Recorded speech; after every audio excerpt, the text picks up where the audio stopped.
자, 오늘 우리가 짚어볼 기업은 바로 K콘텐츠의 거인 스튜디오 드래곤입니다. 투자자 입장에서 보면 지금 이 기업 솔직히 좀 골치 아프죠? 덩치는 계속 커지면서 매출은 늘고 있는데 정작 손에 쥐는 이익은 훅 빠져버리는 아주 기묘한 딜레마에 빠져 있거든요. 오늘 이 수익성의 역설이 도대체 왜 발생한 건지, 그리고 우리 투자자들은 이 상황을 어떻게 해석해야 할지 아주 명확하게 파헤쳐 보겠습니다. 오늘 살펴볼 핵심 로드맵입니다. 1분기 실적의 역설부터 시작해서 목표 주가 하향 배경, 더딘 실적 회복의 요인, 2020년 이후 재무 전망, 그리고 향후 체질 개선 전략까지 쭉 한번 속도감 있게 훑어보겠습니다. 그럼 첫 번째 포인트, 1분기 실적의 역설입니다. 외형은 기대 이상으로 컸는데 이익은 말 그대로 급감했죠. 이 극단적인 숫자들의 대비를 한번 보시죠. 겉으로만 보면 와, 전년 동기 대비 매출액이 16%나 뛰어서 1,500억 원대거든요. 굉장히 건강하게 성장하는 것처럼 보입니다. 그런데 진짜 문제는 수면 아래쪽이죠. 영업이익을 보면 전분기 대비 무려 65.4%나, 그러니까 반토막 넘게 날아가면서 64억 원에 그쳤어요. 화려한 탑라인 성장이 바닥으로 곤두박질친 마진율을 아슬아슬하게 가리고 있는 겁니다. 도대체 속에서 무슨 일이 벌어지고 있는 걸까요? 그래서 바로 이어지는 두 번째 파트, 애널리스트들이 줄줄이 목표 주가를 하향 조정하고 있는 배경을 살펴보겠습니다. 확연해 보이는 저 끝없이 흘러내리는 선 보이시죠? 지난 2년 동안 시장의 기대감이 어떻게 서서히 무너져 내렸는지를 아주 직관적으로 보여줍니다.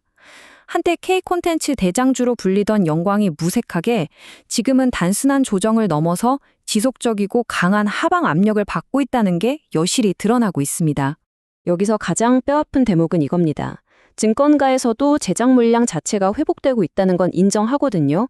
그런데도 키움증권은 5만 원, 삼성증권은 4만 7천 원으로 목표가를 연이어 7에서 8% 깎아 내렸습니다. 왜일까요? 고금리의 경기 침체까지 겹치면서 미디어 섹터 전반의 매력이 뚝 떨어졌고요. 무엇보다 이익이 정상화되는 속도가 너무 느립니다. 기다림에 지친 시장이 결국 눈높이를 확 낮춰버린 거죠. 자, 그럼 세 번째 파트입니다. 도대체 실적 회복을 늦추는 내부 요인들이 뭔지 그 구조를 좀 뜯어봐야겠죠. 여기서 가장 크게 발목을 잡는 범인이 바로 자녀 판권 상각비라는 녀석입니다. 말이 좀 어려운데요. 쉽게 말해서 과거에 글로벌로 아주 비싸게 팔렸던 대작들 있죠? 그 프로젝트들의 남은 회계상 비용이 바로 지금 현재의 이익을 야금야금 갉아먹고 있다는 뜻입니다. 당장 들어오는 현금은 뻔한데 과거 흥행작들의 청구서가 지금 실적 장부에 무거운 닷처럼 매달려 있는 셈입니다. 게다가 계약 구조가 꼬이면서 터진 일회성 비용 폭탄도 있었습니다. 예를 들어 은혜하는 도정님아 같은 최근 TV 드라마를 보면 일반적인 방송 기간에 걸쳐서 비용을 천천히 나누는 게 아니라 마치 OTT 오리지널 작품처럼 계약이 돼버린 거예요. 그래서 당분기에 막대한 비용을 한꺼번에 장부에 털어내야만 했습니다. 이런 회계 인식의 불일치가 이번 분기 수익성을 완전히 망가뜨린 치명타가 된 겁니다. 근데 장부상 문제만 있는 게 아닙니다. 바깥 상황도 진짜 춥거든요. TV 광고 시장이 꽁꽁 얼어붙으니까 동주를 쥐고 있는 방송사들이 편성을 무기한 미루거나 아예 시간대를 비워버리고 있어요.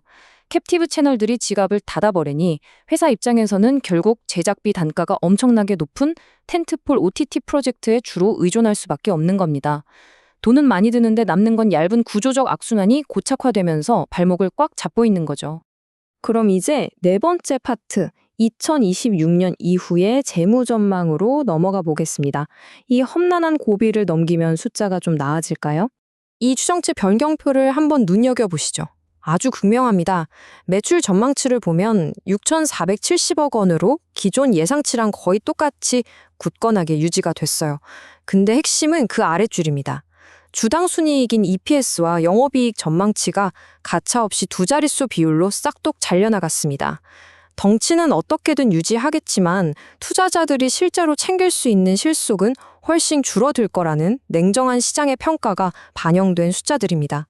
하지만 이렇게 이익 눈높이가 낮아지는 와중에도 우리가 절대 놓치면 안 될 마법의 숫자가 딱 하나 있습니다. 바로 25입니다. 이게 2026년을 타겟으로 한 작품 제작 편수 가이던스거든요. 그동안 겪었던 극심한 편성 보릿고개를 지나서 드디어 유의미하게 물량을 회복하고 볼륨을 다시 키우겠다는 겁니다. 바닥을 찍고 반등하려는 아주 중요한 시그널이죠. 자, 마지막 5번째 파트입니다. 코어 리셋과 IP 가치 제고. 회사가 이 늪에서 빠져나오기 위해 어떤 전략을 세웠는지 보시죠. 스튜디오 드래곤이 꺼내든 카드가 바로 코어 리셋입니다. 회사의 체질 자체를 아예 뜯어 고치겠다는 강력한 선언인데요. 과거처럼 모기업 방송국에만 의존해서 TV 드라마 납품하던 비즈니스 모델을 완전히 탈피하겠다는 겁니다. 오른쪽을 보시면 브랜디드 커머스, 유튜브 숏폼, 공식 굿즈 사업까지 자신들이 가진 빵빵한 IP를 다각도로 활용해서 새로운 수익 생태계를 만들겠다는 기조가 뚜렷하게 보입니다. 결국 이들의 최종 타겟은 더 이상 단순한 시청률 대박이 아닙니다. 2026년까지 부가 사업의 성장을 무려 2배로 키우겠다는 공격적인 목표를 세웠거든요. 잘 만든 인기 IP를 방송 한 번 하고 끝내는 게 아니라 커머스나 캐릭터 상품으로 계속해서 우려내겠다는 거죠. 이게 왜 중요할까요? 이런 비즈니스들은 앞서 말씀드린 그 무서운 판권 삼각비 리스크가 아예 없기 때문입니다. 앞으로의 마진 압박을 방어해줄 가장 든든한 방패가 될 수 있는 겁니다. 자, 이제 이 분석을 마무리하면서 우리 투자자분들은 스스로에게 이 질문을 한번 던져보셔야 합니다. 과연 스튜디오 드래곤의 이 야심찬 코어 리셋 전략이 현재 발목을 잡고 있는 막대한 제작비와 감가상각의 굴레를 완벽하게 끊어낼 수 있을까요? 이들의 진정한 다음 시즌 흥행 여부는 내일 당장의 드라마 시청률이 아니라 새롭게 다각화된 비즈니스들이 재무제표에 어떤 숫자를 찍어주느냐에 달려 있습니다. 오늘 준비한 내용은 여기까지입니다. 시청해주셔서 감사합니다.